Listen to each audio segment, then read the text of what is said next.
السلام علیکم ورحمۃ اللہ وبرکاتہ۔ وعلیکم السلام ورحمۃ اللہ وبرکاتہ۔ نحمدہ ونصلی علی رسولہ الکریم، اما بعد۔ قال اللہ تبارک و تعالی فی القرآن المجید والفرقان الحمید، اعوذ باللہ من الشیطان الرجیم، بسم اللہ الرحمن الرحیم۔ قل بفضل اللہ وبرحمتہ فبذلک فلیفرحوا۔ صدق اللہ مولانا العظیم وبلغنا رسولہ النبی الامین المتین الکریم، ونحن علی ذلک لمن الشاہدین والشاکرین، والحمد للہ رب العالمین۔ الحمدللہ 2 ہفتے سے مسلسل عقائد کلاس کے طور پر آپ کو عقیدہ بتایا جا رہا ہے۔ تو آج کا ہفتہ جس کو ہم تمام نے چنا ہے وہ میلاد النبی، یعنی ہمارے درمیان میلاد النبی کا مہینہ آنے والا ہے۔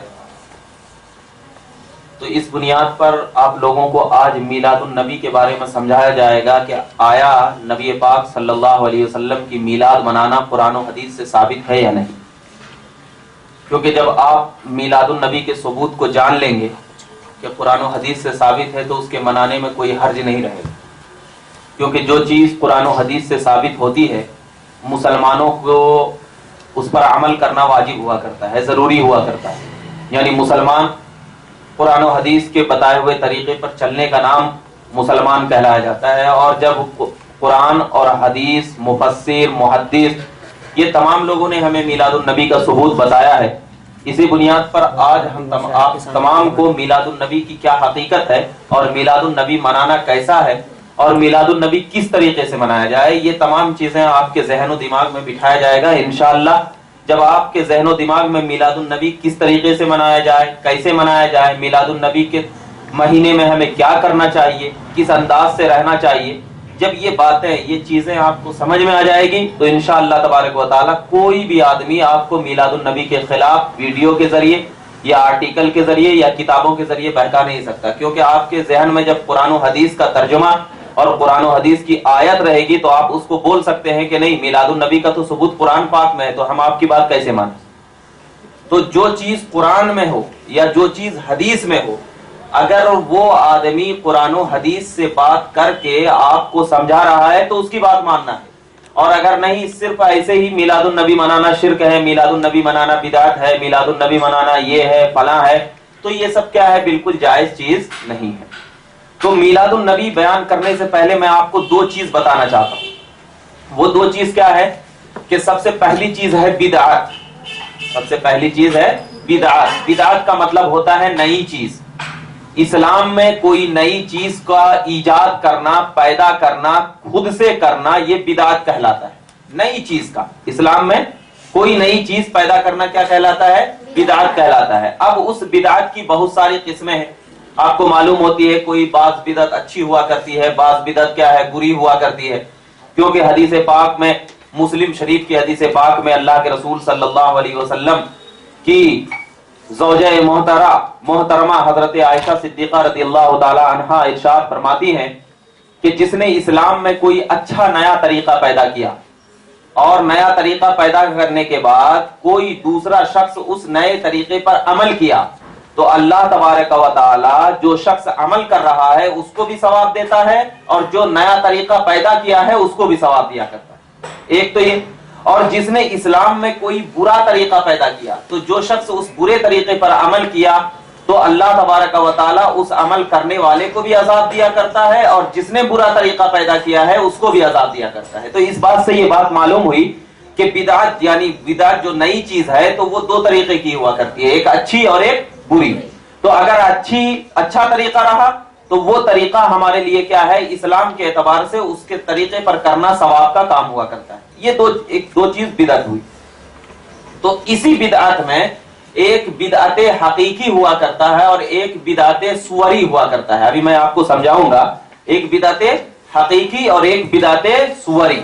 بدعت حقیقی کا مطلب وہ یہ ہوا کرتا ہے کہ کوئی حقیقی طور پر برا کام، حقیقی طور پر برا کام، تو اب یہ بدعت حقیقی ہے۔ اور ایک بدعت سوری ہے، یعنی کیا ہے، صورتاً نیا کام دکھتا ہے اپنے کو، حقیقتاً نیا کام نہیں دکھتا. جیسے کہ سمپل طور پر آپ کو ایک ایگزامپل دیتا ہوں، مثال دیتا ہوں. اللہ کے رسول صلی اللہ علیہ وسلم نے کیا فرمایا کہ عورتوں کے لیے پردہ کیا ہے، بالکل ضروری ہے. یہ اسلام میں عورتوں کے لیے پردہ کیا ہے، بالکل ضروری ہے. تو اب آپ کو یہ نہیں معلوم کہ اللہ کے رسول صلی اللہ علیہ وسلم نے پردہ کرنے کا حکم دیا ہے نا، پردہ کرنے کا حکم دیا ہے. تو آپ کو یہ معلوم ہے کہ اسکارف جو تھا وہ نبی پاک صلی اللہ علیہ وسلم کے زمانے میں تھا؟ نہیں معلوم. یا برقعے کی جو ابھی شکل ہے وہ نبی پاک صلی اللہ علیہ وسلم کے زمانے میں تھی یا نہیں تھی؟ یا ہمارا کرتا پہننا، یا ہمارا صدری پہننا، یا آپ کا اوڑھنی اوڑھنا، یا طرح طرح کے ڈیزائنر کپڑے سلا کر کے پہننا، یہ نبی پاک صلی اللہ علیہ وسلم کے زمانے میں تھا یا نہیں تھا؟ یہ معلوم نہیں ہے. لیکن کیا ہے، آپ جو یہ برقع پہنتے ہیں یا اسکارف پہنتے ہیں یا اوڑھنی اوڑھا کرتے ہیں، اس سے آپ کی مراد کیا ہوتی ہے؟ پردہ مراد ہوتی ہے نا. کسی بھی طریقے سے کیا ہے، آپ کا جسم پورا ڈھک جائے اور آپ با پردہ ہوں، با پردہ ہوں. تو آپ کا یہ اسکارف پہننا اگرچہ بدعت ہے، اگرچہ بدعت ہے، لیکن یہ بدعت کیا ہے، صورتاً بدعت ہے. یہ کیا ہے، صورتاً بدعت ہے، یعنی اس کی شکل اور صورت بدل گئی تو یہ نیا کام ہوا ہمارے لیے. لیکن آپ کی مراد اس سے کیا ہوئی؟ پردہ. یا آپ کی مراد اس سے کیا ہوئی؟ پردہ. تو اگر آپ صورتاً بدعت لے رہے ہیں اور اس سے آپ کے ذہن و دماغ میں مراد یہ ہے کہ اللہ کے رسول صلی اللہ علیہ وسلم نے پردہ کرنے کا حکم دیا ہے، تو یہ بدعت آپ کے لیے جائز ہوگی. یہ بدعت آپ کے لیے کیا ہوگی؟ جائز ہوگی. تو اور یہ بدعت جائز کے ساتھ ساتھ سنت بھی قرار دی جائے گی. کیوں؟ اس لیے کہ آپ کی مراد کیا ہے؟ پردہ. اور پردہ کرنا اسلام میں بالکل واجب اور فرض ہے. تو لہذا اگر اس کے ذریعے پردہ ہو رہا ہے تو اب اس کا استعمال آپ کے لیے کیا ہے؟ بالکل جائز ہے. کیوں؟ اس لیے کہ اس کے اصل کی طرف دیکھا جائے گا، حقیقت کی طرف دیکھا جائے گا کہ حقیقت کیا ہے؟ پردہ ہے. اگرچہ اس کا استعمال عام کے زمانے کے اعتبار سے کیا ہے؟ بدلتا جا رہا ہے. پردے کا استعمال زمانے کے اعتبار سے بدلتا جا رہا ہے. آج سے 100 سال کا زمانہ لیجئے، برقعے کی یہ شکل نہیں تھی، برقعے کی یہ شکل نہیں تھی. تو زمانے کے اعتبار سے اگرچہ پردے کی شکل کیا ہے؟ بدلتی جا رہی ہے، لیکن اصل کیا ہے؟ پردہ کرنا. اصل کیا ہے؟ پردہ کرنا. تو ایسے ہی اللہ کے نبی صلی اللہ علیہ وسلم نے صحابہ کرام کے سامنے میلاد مصطفیٰ کا ذکر فرمایا، اپنی میلاد کا ذکر فرمایا. تو اب پہلے کے زمانے میں میلاد کی شکل کچھ اور تھی. میلاد کی شکل کیا تھی؟ کچھ اور تھی. زمانے کے اعتبار سے میلاد کی شکل بدلتی جا رہی ہے، لیکن اصل کیا ہے؟ میلاد منانا. اصل کیا ہے؟ میلاد منانا. تو اب یہ جو بدعت ہوئی، یہ صورت بدعت ہوئی، یہ صورتاً بدعت ہوئی، لیکن اصل کیا چیز ہے؟ میلاد منانا. اب ایک مثال اور لے لیجئے. اللہ کے نبی صلی اللہ علیہ وسلم نے ارشاد فرمایا کہ اذان کو کیا کرو؟ پھیلاؤ. اذان کو کیا کرو؟ گاؤں گاؤں جا کر کے کیا کرو؟ پھیلاؤ. تو پہلے زمانے میں مینار نہیں تھا. پہلے زمانے میں کیا تھا؟ مینار نہیں تھا. آج کے زمانے میں کیا ہے؟ مینار ہے. تو اب مینار جو بنایا جاتا ہے، کس لیے بنایا جاتا ہے؟ کہ اس مینار کے اوپر مائک لگایا جائے، بونگے لگائے جائے، یا کچھ لگایا جائے. کیوں؟ اس لیے کہ اگر یہ ہم مائک لگائیں گے تو اس مائک کے ذریعے دور دور تک کیا پھیلے گی؟ اذان کی آواز پھیلے گی. تو مینار کس وجہ سے لگایا جا رہا ہے؟ کہ اذان کی آواز کیا ہو؟ پھیل جائے. اور پہلے زمانے میں بھی اللہ کے نبی صلی اللہ علیہ وسلم نے صحابہ کرام کو کیا فرمایا تھا؟ کہ اذان کو پھیلاؤ. تو مینار کا لگانا اگرچہ بدعت ہے، لیکن یہ بدعت کیا ہوگی؟ صورتاً بدعت ہوگی، کیونکہ اصل کیا ہے؟ اس میں اذان کا پھیلانا ہے. تو اب یہ اذان کے پھیلانے میں یہ مینار کیا ہوا؟ مددگار ہوا. اذان کے پھیلانے میں مینار کیا ہوا؟ مددگار ہوا. اور تمام علماء کا اتفاق ہے کہ جو چیز کسی نیک کام کے کرنے میں مدد کا کام کرتی ہو، مددگار ہوا کرتی ہو، تو اگر ہم اس نیک کام کی طرف دیکھیں گے کہ وہ سنت رہا یا فرض رہا، تو اب اذان کا پھیلانا یہ سنت، اور مینار جو ہے یہ اذان کے پھیلانے میں مددگار ہے. تو جو چیز سنت کی مددگار ہوا کرتی ہے وہ بھی سنت ہوا کرتی ہے، وہ بھی کیا ہوتی ہے؟ سنت ہوا کرتی ہے. تو اب بات آپ کو سمجھ میں آ گئی کہ ایک سنت حقیقی ہوا کرتی ہے، جو چیز سنت ہوتی ہے وہ حقیقی ہوا کرتی ہے. تو اب سنت حقیقی اور بدعت سوری جب دونوں ایک ساتھ مل جایا کرتی ہے تو وہ چیز حقیقت میں ہمارے لیے سنت ہوا کرتی. یہ چیز ہمارے لیے سنت ہوا کرتی ہے. تو اب میلاد کی جو یہ شکل ہے اگرچہ بدعت ہے لیکن یہ بدعت کیا ہے؟ سنت حقیقیہ نہیں بلکہ بدعت سوریہ کہلاتی ہے. اور بدعت سوریہ سنت حقیقیہ کے ساتھ کیا ہو جاتی ہے؟ مل جاتی ہے. کیوں؟ اس لیے کہ کوئی بھی انسان جب میلاد مناتا ہے تو اس میلاد کی وجہ یہ ہوا کرتی ہے کہ اللہ کے نبی صلی اللہ علیہ وسلم کی تعظیم مراد ہوا کرتی ہے. اب اگر کسی انسان کے ذہن و دماغ میں میلاد منانے سے نبی کی تعظیم ظاہر نہ ہو رہی ہو تو اب وہ میلاد منانا بالکل درست نہیں ہے. تو اصل چیز جب نبی کی تعظیم ہے اور اللہ نے فرمایا ہے کہ جو اللہ کا فضل ہوا کرتا ہے، رحمت ہوا کرتی ہے، اس کی تعظیم کرنا بھی ہمارے لیے بالکل درست ہے. اور اس کی تعظیم میں اپنے آپ کو پورے جسم کے ساتھ لٹا دینا بھی ہمارے لیے عین اسلام کہلاتا ہے. اب جب یہ بات سمجھ میں آ گئی کہ یہ میلاد کیا ہے تو اب اس میلاد ہم کیوں مناتے ہیں؟ اس لیے کہ اللہ کے نبی صلی اللہ علیہ وسلم 12 ربیع الاول کو صبح صادق کے وقت پیدا ہوئے، اسی لیے تو ان کی خوشی مناتے ہیں. اور جب ہم ان کی خوشی مناتے ہیں تو اس خوشی منانے کا ثبوت قرآن پاک میں موجود ہے. کیوں؟ اب دیکھیے قرآن پاک میں اللہ تبارک و تعالیٰ نے ارشاد فرمایا، سورۃ النحل کی آیت کریمہ ہے، آیت نمبر 114 یعنی 114 آیت نمبر ہے. اللہ تبارک و تعالیٰ فرماتا ہے فَكُلُوا مِمَّا رَزَقَكُمُ اللَّهُ حَلَالًا طَيِّبًا وَاشْكُرُوا نِعْمَتَ اللَّهِ إِن كُنتُمْ إِيَّاهُ تَعْبُدُونَ. اللہ تعالیٰ ارشاد فرماتا ہے فَكُلُوا، پس کھاؤ اس میں سے جو رزق دیا تمہیں اللہ نے، جو حلال ہے اور پاک ہے، اور شکر کرو اللہ کی نعمت کا اگر تم اس کی عبادت کرتے ہو. اللہ کی نعمت کا کیا کرو؟ شکر کرو اگر تم کیا کرتے ہو؟ عبادت کرتے ہو. تو اور ایک آیت کریمہ دیکھیے، سورۃ العنکبوت آیت نمبر 17 اللہ تعالیٰ ارشاد فرماتا ہے فَابْتَغُوا عِندَ اللَّهِ الرِّزْقَ وَاعْبُدُوهُ وَاشْكُرُوا لَهُ وَإِلَيْهِ تُرْجَعُونَ. پس طلب کرو، مانگو اللہ سے رزق کو اور اس کی عبادت کرو اور اس کا شکر ادا کرو، اس کی طرف جو اس کی طرف تم لوٹائے جاؤ گے. ایک آیت کریمہ اور ایک آیت کریمہ دیکھیے، سورہ ابراہیم آیت نمبر 7 اللہ تعالیٰ فرماتا ہے وَإِذْ تَعَذَّنَ رَبُّكُمْ لَئِن شَكَرْتُمْ لَأَزِيدَنَّكُمْ لَئِن كَفَرْتُمْ إِنَّ عَذَابِي لَشَدِيدٌ. اور یاد کرو جب تمہارے رب نے سنا دیا کہ اگر احسان مانو گے تو میں تمہیں اور دوں گا، اور اگر تم ناشکری کرو گے تو میرا عذاب سخت ہے. اور ایک آیت کریمہ سورہ آل عمران وَاذْكُرُوا نِعْمَتَ اللَّهِ عَلَيْكُمْ إِن كُنتُمْ أَعْدَاءً فَأَلَّفَ بَيْنَ قُلُوبِكُمْ فَأَصْبَحْتُمْ بِنِعْمَتِهِ إِخْوَانًا. اور اپنے اوپر اللہ کی اس نعمت کو یاد کرو جب تم ایک دوسرے کے دشمن تھے تو اس نے تمہارے دلوں میں الفت یعنی محبت پیدا کر دی، بس تم اس کی نعمت کے باعث آپس میں بھائی بھائی بن کر رہو. یہ 4 آیت کریمہ آپ کے سامنے پیش کیا گیا.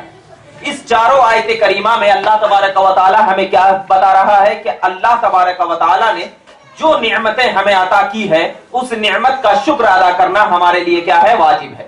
اور اگر ہم شکر ادا کریں گے اس نعمت کا تو اللہ تبارک و تعالی اس نعمت کے شکرانے کے عطا کرنے کی بنیاد پر ہمیں اور زیادہ عطا کرے گا. ہمیں کیا کرے گا؟ اور زیادہ کرے گا، اضافہ کرے گا. کیوں؟ لَئِن شَكَرْتُمْ لَأَزِيدَنَّكُمْ. اللہ نے کیا فرمایا کہ اگر تم جتنا بھی اللہ کا شکر ادا کرتے جاؤ گے اللہ تبارک و تعالی اور تمہیں اس شکرانے کے طور پر زیادہ دیتا جائے گا. تو اب ذرا بتائیے اللہ تبارک و تعالی نے ہمیں دنیاوی نعمت دی. کون سی نعمت دی؟ ہمیں آنکھ دیا، ہمیں زبان دی، ہمیں کان دیا، پورا جسم دیا ہمیں اللہ تبارک و تعالی نے. اور ان نعمتوں کو دینے کے بعد اللہ تبارک و تعالی نے کیا فرمایا کہ یہ بندے میں نے جو یہ نعمتیں تمہیں دی ہے ان نعمتوں کی بنیاد پر تم میرا کیا کرو؟ شکر ادا کرو. اور اگر تم شکر ادا کرو گے تو اللہ تبارک و تعالی اور تمہیں اس میں اور زیادتی کرے گا. تو اب ذرا بتاؤ اللہ تبارک و تعالی نے آنکھ دیا لیکن ہمیشہ رہنے والی ہے کیا ہمارے آنکھ؟ نہیں رہی. کان دیا، نہیں رہنے والی. زبان دی، ہمیشہ رہنے والی نہیں. تو اب اللہ تبارک و تعالی نے یہ تمام نعمتیں دینے کے بنیاد پر جو نعمتیں کہ ہمارے ساتھ ہمیشہ رہنے والی نہیں ہے تو ان نعمتوں پر شکر ادا کرنا بالکل واجب ہے.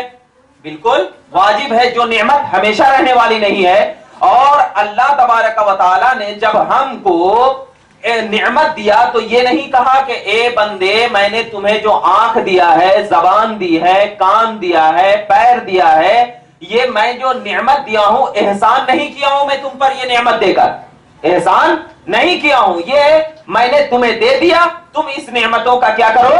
شکر ادا کرو۔ تو یہ نعمت ہے ہمارے لیے، بہت بڑی نعمت ہے کہ اللہ تبارک و تعالیٰ نے سانس دیا، یہ بہت بڑی نعمت ہے، زبان دیا، یہ بہت بڑی نعمت ہے، آنکھ دیا، یہ بہت بڑی نعمت ہے، اس پر شکر ادا کرنا واجب ہے۔ لیکن جب نبی پاک صلی اللہ علیہ وسلم کو اللہ تبارک و تعالیٰ نے 12 ربیع الاول کو صبح صادق کے وقت اس زمین پر، مکہ کی سرزمین پر پیدا فرمایا، تو پیدا فرمانے کے بعد اللہ تبارک و تعالیٰ نے ارشاد فرمایا، کیا ارشاد فرمایا؟ سورہ آل عمران آیت نمبر 144 میں اللہ تبارک و تعالیٰ نے ارشاد فرمایا کیا؟ لقد من اللہ علی المؤمنین اذ بعث فیہم رسولا من انفسہم یتلو علیہم آیاتہ ویزکیہم ویعلمہم الکتاب والحکمت وان کانوا من قبل لفی ضلال مبین۔ اللہ تبارک و تعالیٰ نے ارشاد فرمایا، یقیناً بڑا احسان فرمایا اللہ تعالیٰ نے مومنوں پر، یقیناً بڑا احسان فرمایا اللہ تعالیٰ نے مومنوں پر جب اس نے بھیجا ان میں سے ایک رسول، انہی میں سے پڑھتا ہے ان پر اللہ کی آیتیں اور پاک کرتا ہے انہیں اور سکھاتا ہے انہیں کتاب اور حکمت، اگرچہ وہ اس سے پہلے یقیناً کھلی گمراہی میں تھے، اگرچہ اس سے پہلے یقیناً کھلی گمراہی میں تھے۔ تو اب اس آیت کی خصوصی شان یہ ہے کہ اللہ تبارک و تعالیٰ نے جب اپنے رسول کو بھیجا تو ان میں سے کیا فرمایا کہ اے عام لوگوں کو خطاب نہیں فرمایا، بلکہ اللہ نے کیا فرمایا؟ مومنوں سے خطاب فرمایا۔ اور جب اپنی عام نعمتوں کا ذکر فرمایا اللہ نے تو عام لوگوں سے کیا فرمایا کہ میں نے تمہیں نعمت دی، لیکن جب اپنے رسول کی باری آئی تو اللہ تعالیٰ نے کیا فرمایا کہ اے مومنو، اے مومنو، مومن پر احسان فرمایا اللہ تبارک و تعالیٰ نے، تو رسول کو بھیجا۔ تو رسول کو بھیجنا بھی ہمارے لیے کیا ہے؟ نعمت ہے، اور یہ نعمت ایسی ہے جو ہمیشہ رہنے والی ہے، یہ نعمت ایسی ہے جو ہمیشہ رہنے والی ہے۔ تو جب اللہ تبارک و تعالیٰ نے ہمیں ختم ہونے والی نعمتوں پر شکر ادا کرنے کو واجب قرار دے دیا تو قربان جائیے اس رسول عربی کی ذات پر کہ جس کو اللہ تبارک و تعالیٰ نے ہمارے لیے نعمت بنا کر بھیجا ہے، اور یہ فرمایا کہ یہ نعمت ایسی ویسی نعمت نہیں ہے، کہ یہ نعمت ایسی ہے کہ اے مومنو میں نے تم پر احسان کیا ہے، اکرام کیا ہے، فضل کیا ہے، رحمت کیا ہے، اور یہ تمام چیزیں جب میں نے تم پر کیا ہے تو جس طرح میں نے ایک ختم ہونے والی نعمتوں پر شکر ادا کرنے کو واجب قرار دے دیا، تو اے مومنو میں ایسے رسول کو تیری بارگاہ میں بھیج رہا ہوں جو رسول کے اندھیری ظلمتوں کو روشن کر دے گا، جو رسول کے مکہ کی سرزمین نہیں بلکہ پوری دنیا میں رشد و ہدایت کا چراغ روشن کرے گا، جو رسول ہمارے لیے دلوں میں ایک ایمان کے جذبات کو پیدا کرے گا، جو رسول ہماری آنکھوں میں نورانیت کی ٹھنڈک محسوس کروائے گا، جو رسول اللہ کی پہچان کروائے گا، جو رسول مکہ کی سرزمین پر جب چلے گا تو اللہ تبارک و تعالی ارشاد فرمائے گا انت حل بہذا البلد، اے محبوب میں مکہ کی اس لیے قسم کھاتا ہوں کہ آپ کے قدم مکہ میں پڑے ہیں۔ جو رسول اپنی زلفوں کو رہرائے گا تو آسمان میں بالکل کالی بادل چھا جائے گی، اور جب زلفوں کو سمیٹے گا تو روشنی روشنی چھا جائے گی۔ تو جب عام نعمتوں پر شکر ادا کرنا اللہ نے واجب قرار دے دیا اور یہ فرمایا کہ تم اس پر شکر ادا کرو گے تو تمہارے ایمان میں اور زیادہ کرتا چلا جاؤں گا، تو یہ تو ختم ہونے والی رسول کی نعمت نہیں ہے، تو اس پر شکر ادا کرنا کیوں نہیں واجب ہوا؟ اسی لیے جب شکر ادا کرنا واجب ہو گیا تو تمام علماء نے اس بات پر اتفاق کر دیا کہ شکر ادا کرنا نبی کی ذات کے پیدا ہونے کے وقت بالکل واجب اور بالکل واجب ہے۔ کیوں؟ اس لیے کہ یہ عام نعمت نہیں ہے بلکہ کون سی نعمت ہے؟ ہمیشہ رہنے والی نعمت۔ اور کیا فرمایا اللہ نے؟ لقد من اللہ، اللہ نے احسان کیا ہے، اللہ نے احسان کیا ہے۔ پوری قرآن اٹھا کر کے دیکھ لیجئے، اللہ نے طرح طرح کی نعمتیں دی، حضرت آدم کو بھیجا، حضرت عیسیٰ کو بھیجا، حضرت نوح کو بھیجا، حضرت ابراہیم کو بھیجا، حضرت موسیٰ کو بھیجا، یہ تمام نبیوں کو بھیجا، لیکن اللہ نے ان کی قوم کو یہ نہیں فرمایا کہ میں موسیٰ کو بھیج کر احسان کر رہا ہوں، یہ نہیں فرمایا۔ حضرت ابراہیم کو بھیجا تو یہ نہیں فرمایا اللہ تبارک و تعالیٰ نے کہ میں ابراہیم کو بھیج کر کے کیا کر رہا ہوں؟ احسان کر رہا ہوں، یہ نہیں فرمایا۔ بلکہ جب میرے نبی کی باری آئی تو اللہ نے کیا فرمایا کہ دنیا والو، اے مومنو، یہ عام نبی نہیں ہے بلکہ وہ نبی ہے جن کی وجہ سے تمام انبیاء کو نبوت ملی ہے، تو لہذا میں احسان کر رہا ہوں. میں کیا کر رہا ہوں؟ احسان کر رہا ہوں. تو اس احسان کی نعمت کا شکریہ ادا کرنا ہے نہیں کرنا ہے؟ تو اب شکریہ کس طریقے سے ادا کرنا ہے؟ کس طریقے سے ادا کرنا ہے؟ تو اب جب شکریہ جس طریقے سے ادا کرنا ہے تو اللہ کے نبی صلی اللہ علیہ وسلم، بخاری شریف کی حدیث پاک ہے، مسلم شریف کی حدیث پاک ہے، اللہ کے نبی صلی اللہ علیہ وسلم سے صحابہ کرام نے پوچھا یا رسول اللہ آپ پیر کے دن روزہ کیوں رکھتے ہیں؟ آپ پیر کے دن روزہ کیوں رکھتے ہیں؟ تو اللہ کے نبی صلی اللہ علیہ وسلم نے ارشاد فرمایا میں اس لیے رکھتا ہوں کہ اللہ نے مجھے اسی دن پیدا کیا، اللہ نے مجھے اسی دن پیدا کیا ہے. تو اب ذرا بتائیے کہ نبی پاک صلی اللہ علیہ وسلم نے خود بتا دیا کہ پیر کے دن میں اللہ کا شکر اس طریقے سے ادا کرتا ہوں کہ میں روزہ رکھوں، اس طریقے سے ادا کرتا ہوں کہ میں روزہ رکھوں. تو اب ہمارے لیے صرف یہ نہیں ہے کہ ہم صرف روزہ رکھیں اس دن، بلکہ اللہ کے نبی نے جو فرمایا کہ میں اس لیے پیر کے دن روزہ رکھتا ہوں کہ میں اسی دن پیدا ہوا، مطلب یہ ہے کہ اللہ کا شکر ادا کرتا ہوں. اب اگر کوئی شخص پیر کے دن 100 رکعت نماز پڑھے تو اس کو یہ نہیں کہا جائے گا کہ اللہ کے نبی نے روزہ رکھا آپ نماز کیوں پڑھ رہے. تو اب ان کو یہی کہا جائے گا کہ اللہ کے نبی صلی اللہ علیہ وسلم نے روزہ رکھ کر کے کیا بتانا چاہا ہے، ہمیں کیا بتانا کے لیے چاہا ہے؟ وہ یہی تو کہ اللہ کی رضا حاصل ہو جائے، اللہ کا شکر ادا ہو جائے. تو اب ذرا بتائیے کیا اللہ کا شکر صرف روزے سے ادا ہوتا ہے؟ نماز سے بھی تو ادا ہوتا ہے، نبی کی محبت سے بھی تو ادا ہوتا ہے، نبی کی الفت سے بھی تو ادا ہوتا ہے. تو اب اگر کوئی عاشق رسول نبی کی یاد میں، نبی کی محبت میں، نبی کی تعظیم میں صلاۃ و سلام کھڑا ہو کر کے بھی پڑھ رہا ہے تو یہ بھی حدیث سے ثابت ہے، یہ بھی کیا ہے؟ حدیث سے ثابت ہے. اور ایک چیز آپ کو میں بتاتا چلوں کہ جب اللہ تبارک و تعالی کسی دن نعمت اتارتا ہے، کوئی نعمت جس دن اتارتا ہے، تو قرآن پاک میں یہ الفاظ موجود ہیں کہ جب اللہ کی نعمت کسی دن ہمارے پاس آتی ہے تو اللہ تبارک و تعالی اس دن کو ہمارے لیے عید کا دن بنا دیتا ہے. اس دن کو ہمارے لیے کیا بنا دیتا ہے؟ عید کا دن بنا دیتا ہے. کیوں؟ اس لیے کہ وہ اللہ کی نعمت کا دن ہے، اور جس دن اللہ کی نعمت کا دن ہوا کرتا ہے وہ دن ہمارے لیے کیا ہوتا ہے؟ عید کا دن ہوتا ہے. جیسے کہ دیکھیے اللہ تبارک و تعالی نے سورہ مائدہ آیت نمبر 114، سورہ مائدہ آیت نمبر، حضرت عیسیٰ علیہ السلام نے اللہ رب العزت کی بارگاہ میں دسترخوان کی نعمت طلب کی. کیا کی؟ یعنی حضرت عیسیٰ علیہ السلام نے اللہ تبارک و تعالیٰ کی بارگاہ میں دعا کیا کہ اے اللہ ہمیں کیا عطا فرما؟ دسترخوان عطا فرما جس میں طرح طرح کی کیا ہو؟ غذا ہو. طرح طرح کی کیا ہو؟ غذا ہو. تو آپ ذرا بتائیے جب اللہ تبارک و تعالیٰ کے پیغمبر حضرت عیسیٰ علیہ السلام نے دسترخوان کی نعمت طلب کیا تو اللہ کی بارگاہ میں کس طریقے سے دعا کیا؟ قرآن پاک کہہ رہا ہے سورہ مائدہ آیت نمبر 114. دیکھیے کیا فرمایا؟ ربنا انزل علینا مائدۃ من السماء تکون لنا عیدا لاولنا وآخرنا وآیۃ منک. اس کا ترجمہ دیکھیے اللہ تبارک و تعالی ارشاد فرماتا ہے اے ہمارے رب ہم پر آسمان سے خوان نازل فرما. خوان کا مطلب دسترخوان نازل فرما. کیوں فرما؟ اور کہ ہمارے اگلوں اور پچھلوں کے لیے عید یعنی خوشی کا دن ہو. یہ دسترخوان جو اس دن نازل ہو رہا ہے وہ دن ہمارے اگلوں کے لیے یعنی جو آنے والے ہیں بعد میں اور جو ہمارے پیچھے گزر چکے ہیں تو اس دن ان لوگوں کے لیے کون سا دن ہو؟ عید یعنی خوشی کا دن ہو. اور یہ دسترخوان تیری طرف سے کیا ہو؟ نشانی ہو. یہ دسترخوان تیری طرف سے نشانی ہو.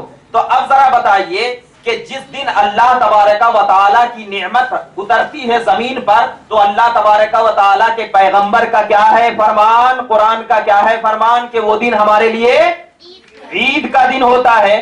اور جب عید کا دن ہوتا ہے تو اس عید کے دن میں بطور شکرانے کے طور پر ہمیں شکر ادا کرنا بالکل ضروری ہوا کرتا ہے، بالکل ضروری ہوا کرتا ہے. تو اب اللہ کی نعمت پر شکرانہ ادا کرنا کیا ہوگا؟ کوئی شرک ہوگا؟ وہ تو عید کا دن ہوتا ہے. اور عید کا دن کا مطلب اس آیت کریمہ میں کیا ارشاد فرمایا ہے؟ لِأَوَّلِنَا وَآخِرِنَا، مطلب ہمارے پہلوں کے لیے بھی عید کا دن ہو اور ہمارے بعد والوں کے لیے بھی کیا ہو؟ عید کا دن ہو. تو حضرت عیسیٰ علیہ السلام نے یہ اللہ کی بارگاہ میں دعا کیا تھا کہ اے اللہ یہ جو دن ہو ہمارے لیے عید کا دن پہلے والوں کے لیے بھی ہو اور آخری والوں کے لیے بھی ہو. تو اولنا سے حضرت آدم سے لے کر کے جتنے بھی آئے اور لے آخرنا مطلب قیامت تک کے لیے کیا ہو وہ دن عید کا دن ہو. تو جب دسترخوان کے نزول کا دن ہمارے لیے عید کا دن ہو سکتا ہے, ایک عام نعمت ختم ہونے والی نعمت ہے وہ دسترخوان کیا ہے, کھانا ختم ہونے والی نعمت ہے. تو جب ہمارے کسی دن میں نازل ہو تو وہ دن ہمارے لیے عید کا دن ہو سکتا ہے. تو جس دن ہمارے سرکار علیہ السلام 12 ربیع الاول کو صبح صادق کے وقت مکہ کی سرزمین پر جب اس دنیا میں تشریف لائے تو وہ عید کا دن کیوں نہیں ہو سکتا ہے, یہ تو بدرجہ اولا عید کا دن ہوگا. تو جب بدرجہ اولا وہ دن عید کا دن ہوگا, اسی وجہ سے ہم عید میلاد النبی کہتے ہیں. میلاد کا معنی ہوتا ہے پیدائش کا دن. میلاد کا معنی کیا ہوتا ہے, پیدائش کا دن. یعنی جس دن کوئی شخص پیدا ہوا ہو اس دن کو میلاد کہتے ہیں, عید میلاد کہتے ہیں. اور عید کا معنی ہوتا ہے خوشی. تو کوئی بھی عاشق رسول اگر نبی کی پیدائش پر خوشی نہیں منا رہا ہے تو وہ عید کا دن کیسے ہوگا. جب دسترخوان کے نزول کے وقت عید ہمارے لیے ہے تو یہ بالکل درست ہے کہ عید کا دن ہمارے لیے خوشی کا دن ہے. اسی لیے ہم کیا ہے 12 ربیع الاول کو عید میلاد النبی مناتے ہیں. یہ تو بات ہو گئی. تو اب بعض لوگ یہ اعتراض کرتے ہیں کہ ٹھیک ہے یہ عید کا دن ہے, یہ کیا ہے عید کا دن ہے, تو عید کے دن میں خوشی منانا ہے. خوشی منانا ہے, کیوں خوشی منانا ہے؟ اس لیے کہ نبی پیدا ہوئے اور اللہ کے رسول اللہ تبارک و تعالیٰ نے قرآن میں فرمایا ہے کہ کیا ہے کہ جس دن حضرت عیسیٰ نے اللہ سے دعا کیا تو کیا فرمایا کہ ہمارے لیے کیا ہو, عید کا دن ہو, ہمارے لیے عید کا دن ہو. تو اب جب ہمارے لیے عید کا دن ہو تو ہم اسی لیے کیا ہے اس دن عید کا دن مناتے ہیں, یعنی خوشی کا دن مناتے ہیں. بعض لوگ یہ اعتراض کرتے ہیں کہ اسی دن تو اللہ کے نبی کا انتقال بھی ہوا ہے, یعنی اسی دن تو کیا ہے اللہ کے نبی کا انتقال ہوا ہے, تو کیا غم کا دن کیوں نہیں مناتے ہو, خوشی کا دن کیوں مناتے, بولتے نا بعض لوگ سوال کرتے ہیں نا. تو سب سے پہلے تو ان کو یہی جواب دینا کہ قرآن اور حدیث میں اس بات کا ثبوت ہے کہ میرے نبی پاک صلی اللہ علیہ وسلم باحیات ہیں, زندے ہیں, باحیات ہیں, زندے ہیں, اور زندوں کی خوشیاں منائی جاتی ہے, مردوں کی نہیں. تو ہمارے نبی زندہ ہے اسی لیے ہم زندوں کی خوشیاں مناتے ہیں. ایک تو یہ جواب ہو گیا. دوسرا جواب کیا بولے کہ اللہ کے نبی صلی اللہ علیہ وسلم نے بخاری شریف, مسلم شریف, ترمذی شریف, نسائی شریف, صحاح ستہ کی حدیث پاک موجود ہے کہ اللہ کے نبی صلی اللہ علیہ وسلم نے ارشاد فرمایا کہ کوئی بھی گھر میں کسی کا انتقال ہو جائے تو 3 دن سے زیادہ وہ کیا کرے, سوگ نہ منائے, روئے نہیں, پیٹے نہیں. اور نبی پاک صلی اللہ علیہ وسلم جو اس ظاہری دنیا میں گئے تو اب 1400 سال ہو گئے نا, 1400 سال ہو گئے نا, اور نبی پاک صلی اللہ علیہ وسلم نے غم منانے سے روکا ہے, غم منانے سے روکا ہے. اور قرآن نے خوشی کی اجازت دی ہے, قرآن نے خوشی کی اجازت دی ہے. نبی نے غم سے روکا, قرآن نے خوشی کی اجازت دی ہے. تو اگر ہم خوشی منائیں گے تو قرآن پر بھی عمل ہو جائے گا اور نبی کی بات پر بھی عمل ہو جائے گا. اور ہم تو اہل سنت یہی ہیں جو قرآن پر بھی عمل کرتے ہیں اور نبی کی بات پر بھی عمل کرتے ہیں. اس لیے کیا ہے خوشی مناتے ہیں, غم نہیں مناتے. اور ایک آیت کریمہ سورہ یونس آیت نمبر 58 میں اللہ تبارک و تعالیٰ کیا فرماتا ہے, قل, کیا فرما رہا ہے اللہ, قل بفضل اللہ وبرحمتہ ہی فبذالک فلیفرحوا. اے محبوب آپ فرما دیجئے کہ اللہ کے فضل اور اس کی رحمت پر کیا مناؤ, خوشیاں مناؤ. تو اللہ تبارک و تعالیٰ نے کیا فرمایا ہے کہ اے محبوب آپ فرما دیجئے کہ اللہ کے فضل اور اس کی رحمت پر کیا منانا, خوشیاں منانا. اب ذرا دیکھیے اس آیت کریمہ پر غور کیجئے, اس میں 2 چیز فرمایا گیا ہے, ایک فضل اور ایک رحمت. ان 2 چیزوں پر خوشیاں منانے کے لیے کہا گیا ہے نا.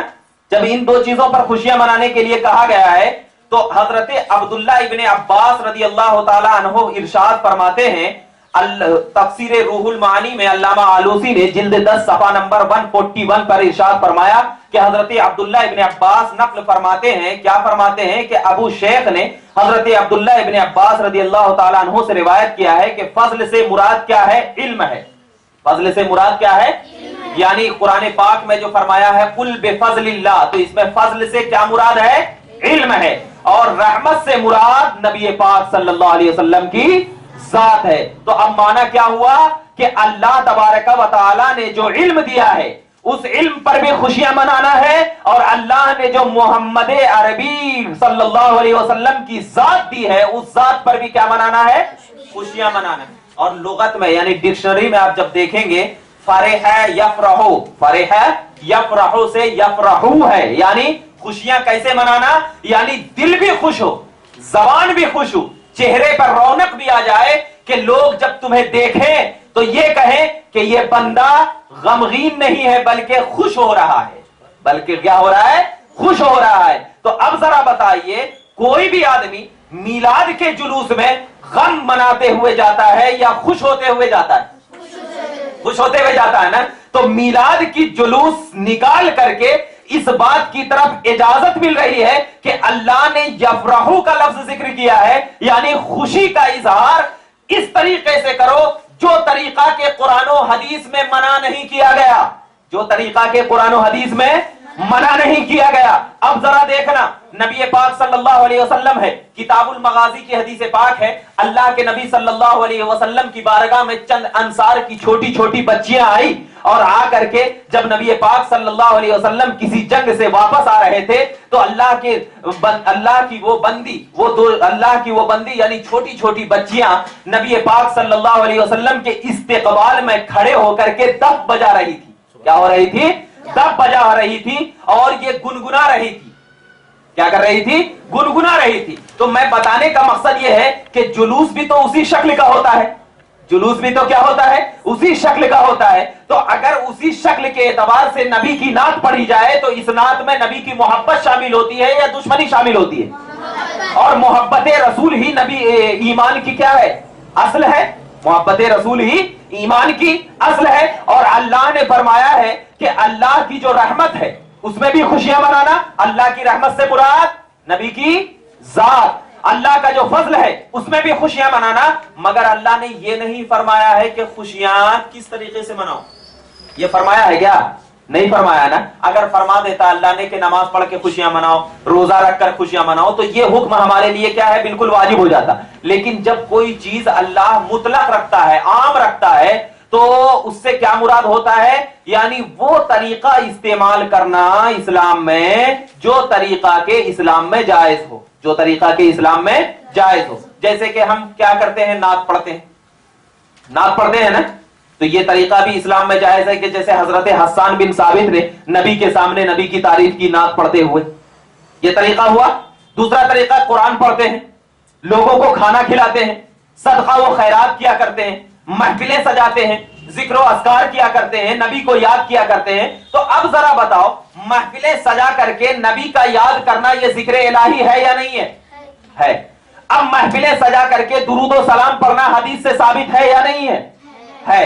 تو اب میں ہم دیکھیں گے کہ جو طریقہ نبی کی محبت میں گزر رہا ہو، اسلام میں جو طریقہ نبی کی محبت میں گزر رہا ہو اور اس طریقے سے نبی کی محبت ظاہر ہو رہی ہو، تو اب وہ طریقہ اسلام میں بالکل جائز ہوا کرتا ہے۔ اور جب اسلام میں جائز ہوا کرتا ہے تو اللہ کے رسول صلی اللہ علیہ وسلم بخاری شریف کی حدیث پاک میں ارشاد فرماتے ہیں کہ جو جائز کام نبی کی محبت میں کوئی بھی انسان کیا کرتا ہے تو اللہ تبارک و تعالی اسے درجہ بدرجہ ثواب عطا فرماتا جاتا ہے۔ اب ذرا دیکھیے، تو اس آیت کریمہ میں فرمایا گیا نا، اور بہت ساری روایتیں ہیں، جیسے کہ کیا ہے، الدر منصور میں بھی یہی فرمایا گیا کہ فضل سے مراد اللہ کے رسول ہیں۔ در منصور میں علامہ سیوطی نے فرمایا کہ فضل سے مراد کیا ہے؟ اللہ کے رسول ہیں۔ تفسیر بحر المحیط میں امام ابو حیان اندلوسی نے بھی یہی فرمایا ہے کہ کیا؟ فضل سے مراد اللہ کے رسول کی ذات ہے۔ ابن جوزی نے بھی یہی فرمایا، یعنی بہت سارے مفسرین کرام نے فرمایا ہے کہ کیا ہے؟ فضل سے مراد اللہ کے رسول ہیں۔ تو اب جب فضل سے مراد اللہ کے رسول ہیں تو اللہ نے کیا فرمایا کہ اے محبوب آپ فرما دیجئے کہ اللہ کے فضل اور اس کی رحمت پر اللہ کا بندہ کیا کرے؟ خوش ہو۔ اللہ کا بندہ کیا منائے؟ خوشیاں منائے۔ تو اب اللہ کا بندہ جب خوشیاں منائے گا تو وہ خوشیاں اسلام کے دائرے میں ہو، وہ کہ خوشیاں کس میں ہو؟ اسلام کے دائرے میں ہو۔ ایسا نہیں کہ جلوس آپ لے کر کے جا رہے ہیں، نبی کے نام پر میلاد النبی پر جلوس لے کر جا رہے ہیں اور کوئی عرش لگا لیا ہے اس جلوس میں، یہ بالکل جائز نہیں ہے، حرام ہے۔ یہ کیا ہے؟ بالکل حرام ہے۔ اب ایک چیز ہے، بعض لوگ ہمارے جلوسوں میں کیا کرتے ہیں؟ یہاں پر پٹا باندھ لیتے ہیں، پٹا باندھ لیتے ہیں، یہ بھی جائز نہیں ہے، یہ بھی کیا ہے؟ جائز نہیں۔ بعض لوگ ڈی جے لگاتے ہیں اور اس میں ڈانس کرنا شروع کر دیتے ہیں، یہ بھی حرام ہے، یہ بھی کیا ہے؟ بالکل حرام ہے۔ اور سب سے پہلے ہماری ماں بہنیں اور عورتیں یہ جو کیا کرتے ہیں، جلوس جاتے رہتا ہے، اور جلوس جب جاتے رہتا ہے تو ہماری ماں بہنیں کیا ہے، اس پہ گھروں پہ چھت پہ چڑھ کر کے اس جلوس کا نظارہ کرتے ہیں، یہ بھی جائز نہیں ہے۔ کیوں؟ اس لیے کہ آپ اپنی آنکھوں سے غیر محرم کو دیکھ رہے ہیں، اور اسلام میں غیر محرم کو دیکھنا بالکل حرام قرار دیا ہے، گناہ قرار دیا ہے۔ ایک مرتبہ کی چھوٹ ہے کہ ایک مرتبہ اچانک دکھ جائے تو بالکل آپ پر گناہ نہیں ہوگا، لیکن جلوس میں تو ایک دم بالکل دیکھتے ہیں کہ کس کا جلوس کتنی بہترین پاورفل سے جا رہا ہے، یہ سب جائز نہیں ہے۔ پانی کی پیکٹیں اچھالتے ہیں، یہ بھی جائز نہیں۔ کیوں؟ اس لیے کہ پانی کا عزت و احترام کرنا اسلام نے سکھایا ہے۔ آپ اگر پانی کی پیکٹ پھینکیں گے تو پانی اسراف ہوگا، اور اسراف جو ہوگا تو اللہ کے نبی صلی اللہ علیہ وسلم فرماتے ہیں کل قیامت کے دن اللہ تبارک و تعالی پوچھے گا میں نے تجھے پانی کی نعمت دیا تھا، اس کی تو نے عزت کیوں نہیں؟ بعض لوگ روڈوں پہ کیا ہے کھانا کھلاتے ہیں، برباد ہو جاتا ہے وہ کھانا۔ اگر آپ کو کھانا کھلانا ہے نبی کے نام پہ تو اپنے گھروں میں دعوت کیجیے۔ تو اب میں آپ کو یہ بتاتا جلوس کا طریقہ کیا ہے، بالکل ادب و احترام کے ساتھ، بالکل ادب و احترام کے ساتھ۔ اگر آپ کے کوئی مرد ہے بالکل امامہ باندھیں، بالکل خوشبو لگائیں، اچھے کپڑے پہنے، نبی کا نام پر بالکل ادب و احترام کے ساتھ اللہ کے نبی صلی اللہ علیہ وسلم کی بارگاہ میں درود و سلام پڑھتے ہوئے، نعت پڑھتے ہوئے، نبی کا ذکر کرتے ہوئے، اللہ کا ذکر کرتے ہوئے، اب اگر بالکل ادب و احترام کے ساتھ جاتے ہیں تو علامہ ابن کثیر البدایہ والنہایہ میں ارشاد فرماتے ہیں کہ جو بندہ اللہ اور اس کے رسول کی یادوں کو اپنے دل میں بسا کر کسی روڈ یا گلیوں سے گزرتا ہے تو اللہ تبارک و تعالی اس بندے پر اتنا اکرام اور انعام کیا کرتا ہے کہ اس کے پیچھے فرشتوں کی جماعت کو لگا دیتا ہے۔ جب تک وہ بندہ اللہ اور اس کے رسول کا ذکر کرتا رہتا ہے فرشتے اس کے حق میں دعائے خیر کیا کرتے ہیں۔ تو اب اگر جلوس میں بھی اللہ اور اس کے رسول کا ذکر کرتے ہوئے آپ ادب و احترام کے ساتھ جائیں گے تو انشاءاللہ اللہ تبارک و تعالی ضرور آپ کو کیا کرے گا، نیکی عطا کرے گا۔ تو اب جلوس کا آپ کو معلوم ہو گیا کہ جلوس میں کس طرح دیتے ہیں۔ بعض لوگ کیا کرتے ہیں، جلوس میں جھنڈے کو پکڑ لیتے ہیں اور اچھالنا شروع کر دیتے ہیں۔ جھنڈے کا پکڑنے کا طریقہ یہ نہیں ہے، ارے جھنڈے کا طریقہ پکڑنے کا ہے بالکل داہنے ہاتھ میں پکڑو اور اس جھنڈے کو بالکل سینے اور منہ کے بالکل سامنے رکھو۔ جھنڈا پکڑنا اسلام کی شان ہے، تو آپ اگر بالکل اوپر یا بالکل گھماتے رہیں گے تو یہ جھنڈے کی توہین، یہ کیا ہے، جھنڈے کی توہین ہے۔ لہذا ان چیزوں سے بھی کیا کرنا چاہیے، بچنا چاہیے۔ تو یہ جلوس کا طریقہ ہے۔ تو اب خوشیاں منانے کو تو ہمیں اللہ نے کہا خوشیاں مناؤ، تو خوشیاں کس طریقے سے منا؟ تو خوشیاں منانے کا طریقہ یہ ہے نبی کی نعت پڑھو، نبی کی نعت پڑھو، اللہ رب العزت کی بارگاہ میں ذکر و اذکار کیا کرو، نبی کے نام پر اپنی زندگی کو گزارو، یہ خوشیاں ہیں۔ تو جب یہ خوشیاں ہیں تو یہ قرآن کا فیصلہ ہے کہ نبی جس دن پیدا ہوئے ہیں، نبی جس دن پیدا ہوئے ہیں تو تمام آسمانوں نے بھی خوشیاں منایا تھا، فرشتوں نے بھی خوشیاں منایا تھا، آسمان کے تاروں نے بھی خوشیاں منایا تھا، ہر ایک لوگوں نے خوشیاں منایا تھا۔ کیوں؟ اس لیے کہ اللہ نے فرمایا ہے کہ جس دن اللہ کا فضل اترتا ہے وہ دن ہمارے لیے عید کا دن ہوتا ہے، خوشی کا دن ہوتا ہے۔ تو یہ خوشیاں کن کن لوگوں نے بنایا؟ قرآن کی آیت سے آپ کو بات معلوم ہو گئی کہ جس دن اللہ کی نعمت، جس دن اللہ کا فضل، جس دن اللہ کی رحمت نازل ہوتی ہے وہ دن ہمارے لیے عید کا دن ہوتا ہے، اور اس دن ہمارے لیے خوشیاں منانا بالکل جائز ہوتا ہے۔ اب دیکھیے ایک حدیث پاک ہے کہ میں نے آپ کو بتا دیا کہ جس دن اللہ تبارک و تعالی کا نعمت اترتی ہے وہ دن ہمارے لیے کیا ہوتا ہے، خوشی کا دن ہوتا ہے، عید کا دن ہوتا ہے، اور عید کے دن خوشیاں منانا کیا ہے، واجب ہے۔ عید کے دن خوشیاں منانا واجب ہے، کیونکہ حضرت عیسیٰ علیہ السلام نے فرمایا تھا، کیا فرمایا تھا کہ ہمارے لیے اس کو کیا بنا دے، لأولنا وآخرنا، کیا بنا دینا، عید بنا دینا، ہمارے لیے عید بنا دینا، یہ واجب ہوا کرتا ہے۔ اب دیکھیے حدیث پاک کی طرف چلتے ہیں۔ السیرۃ الحلبیہ جلد 1 صفحہ نمبر 48 میں ارشاد فرمایا، کون ہے؟ حضرت عمرو بن قتیبہ، حضرت عمرو بن قتبہ، حضرت عمرو بن قتبہ سے روایت ہے کہ میں نے اپنے والد سے سنا جو کہ بالکل متوحد، بالکل پاورفل عالم تھے۔ فرمایا کہ جب حضرت آمنہ رضی اللہ تعالی عنہ کے یہاں ولادت باسعادت کا وقت قریب آیا، کیا فرماتے ہیں حدیث پاک میں کہ جب حضرت آمنہ رضی اللہ تعالی عنہ کے یہاں نبی پاک صلی اللہ علیہ وسلم کی ولادت کا وقت قریب آیا تو اللہ نے فرشتوں سے فرمایا کہ تمام آسمانوں اور جنتوں کے دروازے کھول دو. کیا فرمایا؟ آسمانوں اور جنتوں کے دروازے کیا کرو؟ کھول دو. اور اس روز سورج کو اللہ تبارک و تعالی نے سب سے زیادہ روشنی عطا فرمائی تھی. سب سے زیادہ کیا عطا فرمائی تھی؟ روشنی عطا فرمائی تھی. اور المواہب اللدنیہ میں جلد 1 صفحہ نمبر 124 میں ارشاد فرماتے ہیں علامہ قسطلانی کہ اللہ تعالیٰ نے اس سال تمام کے گھروں میں صرف لڑکے کو پیدا کرنے کا حکم صادر فرمایا تھا. یعنی جس سال اور جس دن نبی پاک صلی اللہ علیہ وسلم کی مکہ کی سرزمین پر پیدائش ہوئی تو اللہ تبارک و تعالیٰ نے تمام دنیا کی ماؤں کے پیٹ میں اس سال اور اس دن اللہ تبارک و تعالیٰ نے کیا فرمایا کہ اے فرشتو اس سال تمام کے گھروں میں صرف اور صرف کیا پیدا ہو؟ لڑکے پیدا ہو، بیٹی پیدا ہو. اور جب بیٹی پیدا ہو تو کیوں فرمایا؟ اس لیے کہ نبی پاک صلی اللہ علیہ وسلم کی عزت و تعظیم ہو. کیا ہو؟ عزت و تعظیم ہو. اب ذرا دیکھیے اللہ تبارک و تعالیٰ نے اس دن سورج کو بھی حکم دیا تھا کہ سب سے زیادہ روشنی آ جائے. سورج کو اللہ تعالیٰ نے اس دن کیا فرمایا کہ اے سورج میں سارے دنوں میں سب سے زیادہ اس دن تمہیں کیا کروں گا؟ روشنی دوں گا. اور سورج کو اس دن سب سے زیادہ روشنی ہوئی. اور ایک چیز کیا ہے کہ اللہ تعالیٰ نے اس سال تمام کے گھروں میں صرف لڑکے پیدا کیے. تمام کے گھروں میں کیا کرے؟ لڑکے پیدا کیے. اور طبقات کبریٰ میں اور ایک روایت البدایہ والنہایہ میں ہے کیا فرماتے ہیں کہ حضرت آمنہ رضی اللہ تعالی عنہ بیان فرماتی ہے کہ جب حضور اکرم صلی اللہ علیہ وسلم کا ظہور ہوا یعنی مکہ کی سرزمین پر جب نبی پاک صلی اللہ علیہ وسلم کی پیدائش ہوئے تو ساتھ ہی ایک ایسا نور نکلا. کیا فرماتے ہیں؟ ایک ایسا نور نکلا جس سے پورب اور پچھم، مشرق اور مغرب تمام دنیا میں کیا پھیل گئی؟ روشنی پھیل گئی. تو جب کیا ہو گئی؟ روشنی پھیل گئی. تو اب اس سے کیا پیدا ہوئی کہ جب نبی پاک صلی اللہ علیہ وسلم اس ظاہری دنیا میں ظہور آیا تو اللہ تبارک و تعالیٰ نے سورج، چاند، ستارے تمام کو یہ ساری دنیا میں کیا کر دیا؟ روشنی کر دیا. وہ خالق ہے. وہ کیا ہے؟ خالق ہے. تو جب خالق نے نبی کی پیدائش کے دن تمام دنیا میں روشنی پیدا کر دیا تو آج اگر ہم چراغ کے ذریعے روشنی پیدا کرتے ہیں تو کیا غلط ہے؟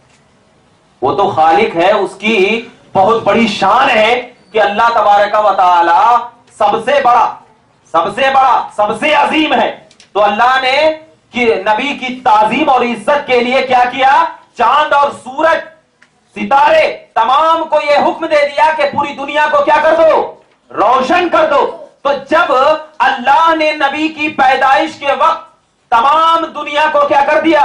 روشن کر دیا. تو ہم کو یہ عقیدہ مل گیا کہ نبی کی پیدائش کے وقت روشنی کرنا بالکل سنت الہیہ ہے. نبی کی پیدائش کے وقت روشنی کرنا سنت الہیہ ہے. تو اب ہماری اللہ کی طاقت میں چاند و سورج کو روشن کر کے ذرا یہ کرنا تھا. ہماری طاقت میں ہے نہیں ہے نا چاند و سورج کے ذریعے روشنی کرنا. تو ہماری طاقت میں کیا ہے؟ آج کے زمانے کے اعتبار سے بلب لگانا، چراغاں لگانا. تو یہ سنت الہیہ ہوئے نا. تو اب اگر ہم سنت الہیہ کو نبی کے 12 ربیع الاول کے دن اگر ہم چراغ لگا دیتے ہیں اور کیا ہے روشنی لگا دیتے ہیں تو یہ کہاں کی بدعت ہوئی؟ یہ کہاں کی بدعت ہوئی؟ اللہ نے نبی کی تعظیم کی بنیاد پر چاند و سورج میں روشنی دیا. تو کوئی بھی انسان اگر چراغ لگاتا ہے تو اس سے کیا مراد ہوتا ہے؟ نبی کی تعظیم، نبی کی عزت، نبی کی فرما برداری، نبی سے محبت، نبی سے الفت، نبی سے اطاعت. یہی تو ہوتا ہے نا، یہی ہوتا ہے. تو جب یہ چیز شامل ہو جاتی ہے تو اگر کوئی سنی مسلمان نبی کی عزت میں چراغ لگا دیتا ہے تو یہ تو عین حدیث کے مطابق ہوا. یہ تو عین حدیث کے مطابق ہوا. تو جو لوگ اب انٹرنیٹوں پہ کہتے ہیں کہ کیا ہے یہ چراغ لگانا کیا ہے؟ شرک ہے، چراغ لگانا بدعت ہے. تو وہ لوگ کیا ہے؟ بالکل جاہل ہے. کیونکہ شرک اسے کہتے ہیں جو اللہ کے علاوہ کسی کی عبادت کیا جائے. شرک اس کو کہتے ہیں کہ اللہ کے علاوہ کسی کی عبادت کیا جائے، اس کو پوجا جائے. تو چراغ لگانے میں کون سی عبادت ہے؟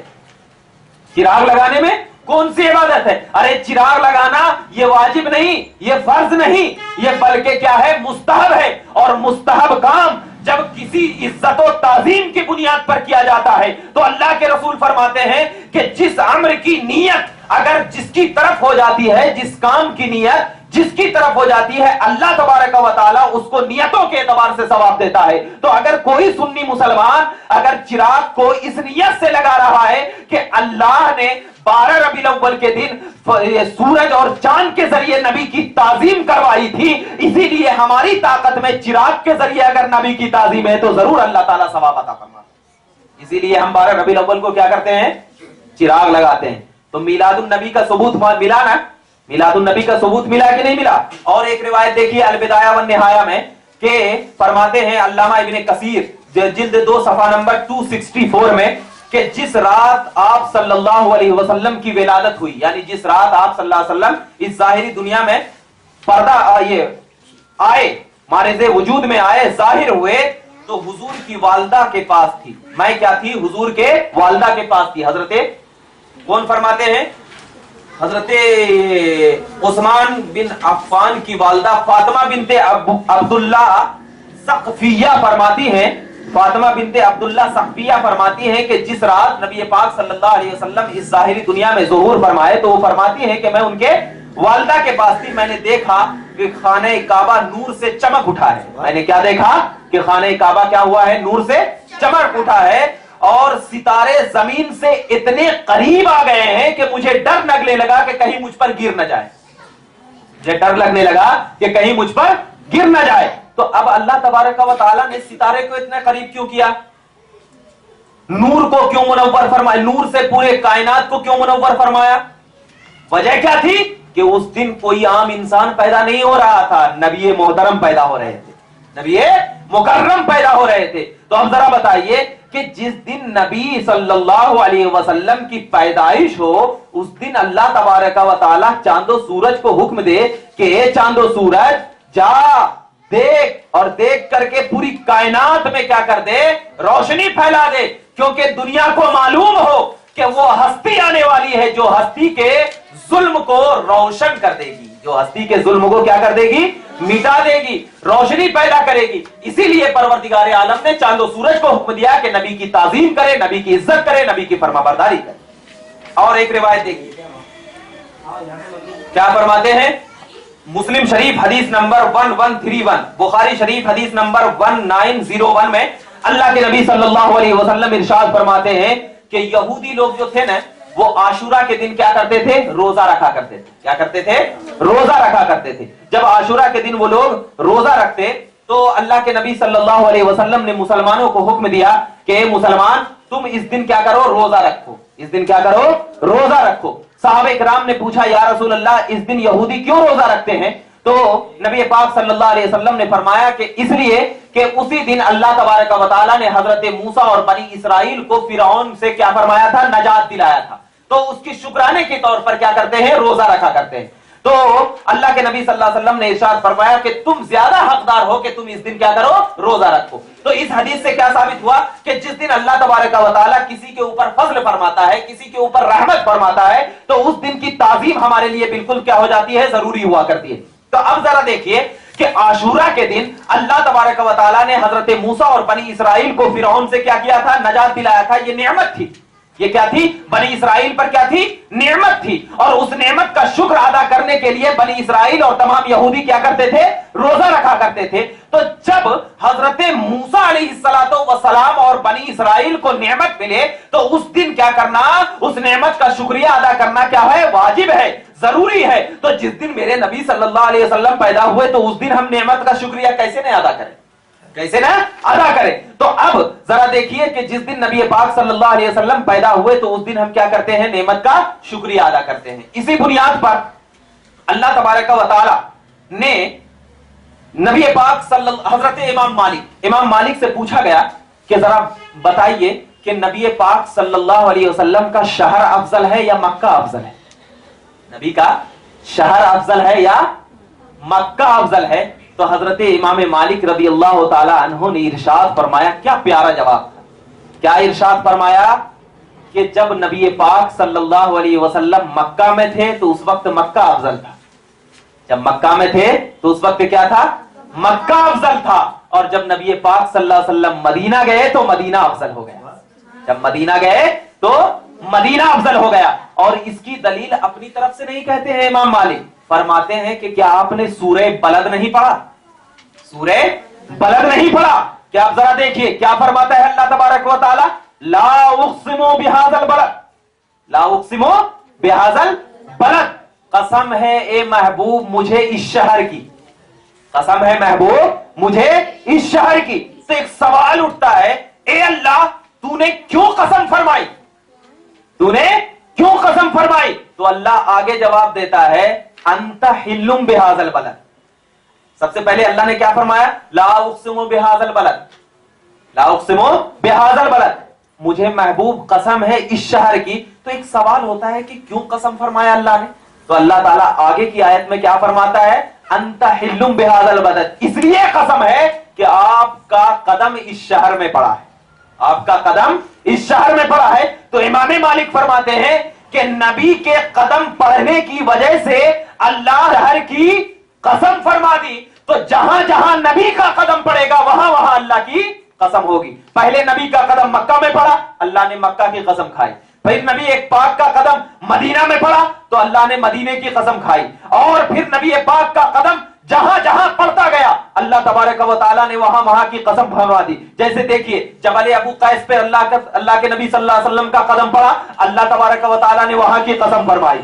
جبل احد پہ قدم پڑا، اللہ نے وہاں کی قسم فرمائی۔ تو عقیدہ کیا مل گیا کہ نبی کی ذات اتنی پاورفل ہے اور اتنی عظیم ہے، اتنی بڑی ہے، اتنی رحمت والی ہے کہ یا رسول اللہ آپ کے قدموں کی اتنی برکت ہے کہ جہاں جہاں آپ کا قدم پڑتا جا رہا ہے وہاں اللہ تبارک و تعالی قسم فرماتا چلا جا رہا ہے۔ تو جب اتنی بڑی ذات، اتنی بڑی پاورفل ذات، تو اب اللہ تبارک و تعالی نے عام چیزیں انسان کو دیا تو یہ کہا، اے انسان میں نے عام چیزیں دیا ہے، تو کیسی شکرانہ ادا کرتا ہے؟ اب جب عام چیزوں کی بنیاد پر کوئی روزہ رکھ رہا ہے، کوئی حج کر رہا ہے، کوئی فرض ادا کر رہا ہے، تو یہ تو میں تجھے نبی خاص دے رہا ہوں، رحمت للعالمین دے رہا ہوں، اور ایسا نبی دے رہا ہوں جس کی بنیاد پر اللہ تبارک و تعالی فرماتا ہے یہ کوئی عام نبی نہیں ہے بلکہ وہ نبی ہے جس کے بارے میں نے فرمایا وما ارسلناک الا رحمت للعالمین۔ یہ عام نبی نہیں ہے جس کے بارے میں اللہ نے فرمایا کہ انا ارسلناک شاہدا ومبشرا ونذیرا وداعیا الی اللہ باذنہ سراجا منیرا۔ یہ عام نبی نہیں ہے بلکہ یہ خاص نبی ہے۔ تو جب عام لوگوں کے لیے شکر اس طریقے سے ادا کرو تو اے میرے بندو اب میں دیکھنا چاہوں گا کہ میں جب خاص دوں گا تو کس طریقے سے شکر ادا کرے گا۔ اگر تو نبی کی محبت میں اپنی شکرانہ ادا کرے گا تو میں تجھے قبول کروں گا۔ اسی لیے ہر دور میں عاشق رسول اپنے شکرانے کا طریقہ بدلتا گیا لیکن شکر نہیں بدلا۔ تو مطلب یہ ہے کہ اصل کیا ہے؟ نبی کی عزت، اصل کیا ہے؟ نبی کی محبت، اصل کیا ہے؟ نبی سے فرما برداری۔ تو اگر طریقہ بدل جانے سے نبی کی محبت بدل جاتی تب یہ چیز بدعت حقیقیہ ہوتی، اور مگر طریقہ بدلنے سے نبی کی اصل نہ بدل رہی ہو، نبی کی محبت نہ بدل رہی ہو تو یہ بدعت حقیقیہ نہیں بلکہ بدعت سوریہ ہے۔ اور جب بدعت سوریہ سنت حقیقیہ کے ساتھ ملا کرتی ہے تو اللہ تبارک و تعالی اس بدعت کو بھی سنت میں شمار کر دیا دیتا ہے۔ جیسے آپ کو میں بتاتا چلوں، دیکھیے حضرت عمر بن خطاب رضی اللہ تعالیٰ عنہ ہیں، عمر بن خطاب ہیں، جب ایمان لے آئے نعمت ملی نا، نعمت ملی، جب نعمت ملی تو حضرت عمر بن خطاب رضی اللہ تعالیٰ عنہ اس کے بعد کیا کریں؟ شکرانے کے طور پر کلام مجید کی تلاوت کی، قرآن پڑھا اور یہ فرمایا کہ یہ قرآن میں اس لیے پڑھ رہا ہوں کہ اللہ نے مجھے ایمان دیا ہے، مجھے کیا دیا ہے؟ ایمان دیا ہے۔ تو حضرت عمر بن خطاب نے کیا کرا؟ قرآن پڑھا۔ قرآن پڑھنے کا مقصد عمر بن خطاب کیا تھا؟ اللہ اور اس کا رسول راضی ہو جائے، حقیقی مقصد یہی تھا نا۔ اب دیکھیے جب حضرت بلال رضی اللہ تعالیٰ عنہ پر ظلم و ستم کیا گیا، انہوں نے ایمان لے آئے نبی پاک صلی اللہ علیہ وسلم کی ذات پر، تو اس وقت حضرت بلال نے شکرانے کے طور پر 2 رکعت نماز پڑھی۔ کیا کری؟ 2 رکعت نماز پڑھی۔ کیوں پڑھی؟ اس لیے کہ اللہ راضی ہو جائے۔ کیا ہو جائے؟ اللہ راضی ہو جائے۔ تو مطلب یہ ہے کہ حضرت عمر نے قرآن پڑھا، حضرت بلال نے کیا کرا؟ نماز پڑھا، اور بہت سارے علماء کرام ہیں بہت الگ الگ چیزیں کیا ہے، کوئی کیا ہے درود و سلام پڑھا ہے، کوئی نبی کی تعظیم میں کھڑا رہا ہے۔ تو ان علماء کرام، ان صحابہ کرام کا مقصد کیا تھا؟ رضائے الہی اور رضائے مصطفیٰ، یہی تو مقصد تھا نا. تو اگرچہ شکر کا طریقہ بدلتا جا رہا ہو، لیکن اگر مقصد اس میں صرف اللہ اور اس کی رسول کی رضا ہو تو اب ہم اس کو کیا کہیں گے کہ مقصد کو دیکھا جائے گا، اصل کو دیکھا جائے گا، فرع کو نہیں دیکھا جائے گا. اصل کیا ہے؟ نبی اور اس کا رسول راضی ہو جائے. تو جب اصل یہ ہے کہ نبی اور اس کا رسول راضی ہو جائے، اگرچہ طریقہ بدلتا جا رہا ہو لیکن اصل نبی اور اس کا رسول راضی ہو جائے، تو اب وہ طریقے کو کرنا ہمارے لیے کیا ہو جائے گا؟ سنت ہو جائے گا. پہلے زمانے میں شکر ادا کرنے کا طریقہ کچھ اور تھا، لیکن اب کے زمانے میں شکر ادا کرنے کا طریقہ کچھ اور ہے. لیکن اب کے زمانے میں بھی شکر ادا کرنے کی بنیاد پر ہمارا مقصد کیا ہوتا ہے؟ اللہ اور اس کا رسول کیا ہو جائے؟ راضی ہو جائے. تو ہم اس کے اصل کی طرف دیکھتے ہیں، اس کی فرع کی طرف نہیں دیکھتے ہیں. تو جب ہم اس کے اصل کی طرف دیکھتے ہیں، فرع کی طرف نہیں دیکھتے ہیں، تو اسی اصل کی بنیاد پر ہمیں ثواب دیا جاتا ہے. ہمیں کیا دیا جاتا ہے؟ ثواب دیا جاتا ہے. تو اسی بنیاد پر جب آپ کو معلوم ہو گیا کہ کیا ہے میلاد النبی کا منانا قرآن سے بھی بالکل جائز ہے اور کیا ہے حدیث مبارکہ سے بھی بالکل کیا ہے؟ جائز ہے. تو جب حدیث مبارکہ اور قرآن پاک سے میلاد النبی کا ثبوت بالکل جائز ہے، اسی طرح محدثین کرام نے بھی فرمایا ہے کہ حدیث اور قرآن سے جب بالکل جائز ہے، اسی لیے محدثین کرام نے فرمایا کہ اب اس طریقے کی بنیاد پر ہمیں کیا ہے؟ میلاد النبی کا ثبوت ملتا ہے. اب ذرا دیکھیے محدثین کی نگاہ میں کیا فرماتے ہیں. بخاری شریف کتاب النکاح حدیث نمبر 4813 کیا کہ ابو لہب کے مرنے کے بعد اس کے گھر والوں میں سے کسی نے جب اسے خواب میں دیکھا، ابو لہب کے مرنے کے بعد جب اس کے گھر والوں میں سے کسی نے خواب میں دیکھا تو وہ برے حال میں تھا. وہ کس حال میں تھا؟ برے حال میں تھا. اس سے پوچھا کیسے ہو؟ ابو لہب نے کہا کہ میں بہت سخت عذاب میں ہوں، اس سے کبھی چھٹکارا نہیں ملتا. ہاں مجھے اس عمل کی جزا کے طور پر کچھ سیراب کیا جاتا ہے کہ میں نے حضور صلی اللہ علیہ وسلم کی ولادت کی خوشی میں سویبہ کو آزاد کر دیا تھا. سویبہ کو کیا کر دیا تھا؟ آزاد کر دیا تھا. اور اس کی روایت کی تفسیر کرتے ہوئے الروض الانف جلد 2 صفحہ نمبر 79 میں فرمایا گیا ہے کہ کیا ابو لہب جس کا جو مر گیا، ابو لہب جب کیا ہو گیا؟ مر گیا. تو حضرت عباس نے کیا دیکھا؟ ابو لہب کو خواب میں دیکھا اور اس کے بعد پوچھا کہ اے ابو لہب کیسے ہو؟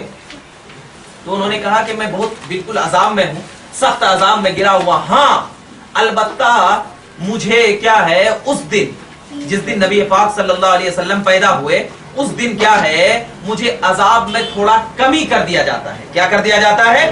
کمی کر دیا جاتا ہے. اس سے پوچھا گیا کیوں کمی کر دیا جاتا ہے؟ تو ابو لہب نے کہا وہ اس لیے کہ میں نبی پاک صلی اللہ علیہ وسلم کی پیدائش کی خوشی میں اپنی باندی سویبہ کو آزاد کر دیا تھا، تو اللہ تبارک و تعالیٰ نے اس عمل کے بدلے میں مجھے اس دن کیا ہے؟ عذاب میں تخفیف فرماتا ہے. کیا فرماتا ہے؟ عذاب میں تخفیف فرماتا ہے. اور آپ کو معلوم ہوگا کہ اہل حدیث کس کو کہتے ہیں؟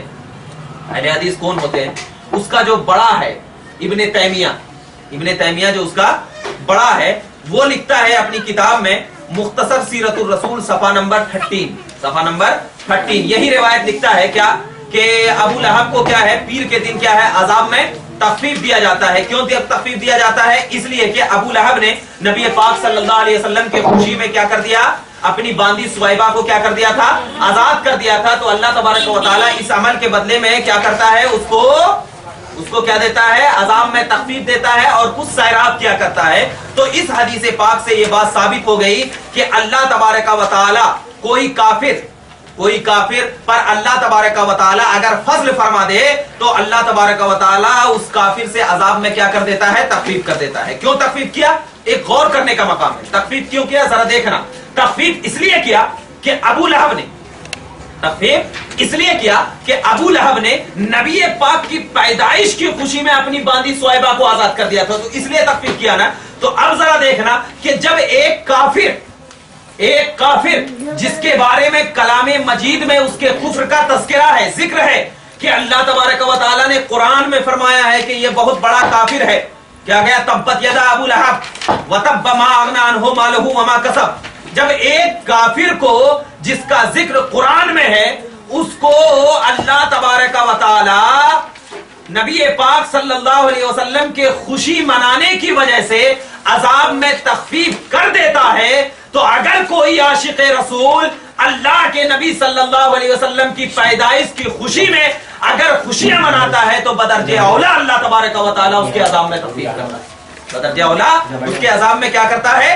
تخفیف کرتا ہے۔ اور اسی قول کو علامہ ابن حجر عسقلانی نے اپنی کتاب میں عمدۃ القاری جلد 20 صفحہ نمبر 95 میں ارشاد فرمایا کہ جب ایک کافر کی عذاب میں نبی پاک صلی اللہ علیہ وسلم کی پیدائش کے دن خوشیاں منانے کی وجہ سے اپنی باندی کو، غلام کو آزاد کرنے کی بنیاد پر اللہ تبارک و تعالی ایک کافر کو عذاب میں تخفیف کر سکتا ہے، تو اگر کوئی عاشق رسول نبی پاک صلی اللہ علیہ وسلم کے پیدائش کے وقت خوشیاں مناتا ہے تو ہمارا ایمان اور عقیدہ ہے کہ ضرور اللہ تبارک و تعالی اس کے عذاب میں تخفیف کرتا ہے، ضرور کیا کرتا ہے؟ تخفیف کرتا ہے۔ تو اب بات آپ کو سمجھ میں آ گئی کہ نبی پاک صلی اللہ علیہ وسلم کا میلاد النبی منانا یہ قرآن حدیث کے مطابق ہے، اور محدثین کرام کی نظر میں بھی یہ بالکل کیا ہے؟ صحیح بات ہے۔ اب اگر کوئی شخص آ کر کے کہہ رہا ہے کہ میلاد النبی منانا شرک ہے، میلاد النبی منانا شرک ہے، تو آپ ان سے یہی کہنا کہ میلاد النبی منانا شرک نہیں ہے بلکہ شرک سے بچاتا ہے، بلکہ کیا کرتا ہے؟ شرک سے بچاتا ہے۔ کیوں میں کہہ رہا ہوں شرک سے بچاتا ہے؟ آپ کو معلوم ہونا چاہیے کہ میلاد کس کا منایا جاتا ہے؟ جس کی پیدائش ہوئی ہو۔ میلاد کس کا منایا جاتا ہے؟ جس کی پیدائش ہوئی ہو۔ اور آپ بتاؤ کیا اللہ تعالیٰ پیدا ہوا ہے؟ پیدا ہوا ہے؟ نہیں ہوا نا؟ کیوں نہیں ہوا ہے؟ قرآن کہتا ہے قل هو اللہ احد اللہ الصمد لم یلد ولم یولد ولم یکن لہ کفوا احد۔ نہ کسی کا بیٹا ہے، نہ کسی کا باپ ہے، نہ وہ کیا ہے؟ بالکل ایک ہے، پاک ہے، بے نیاز ہے۔ یہ سب قرآن کہہ رہا ہے نا، سورہ اخلاص کی آیت کریمہ۔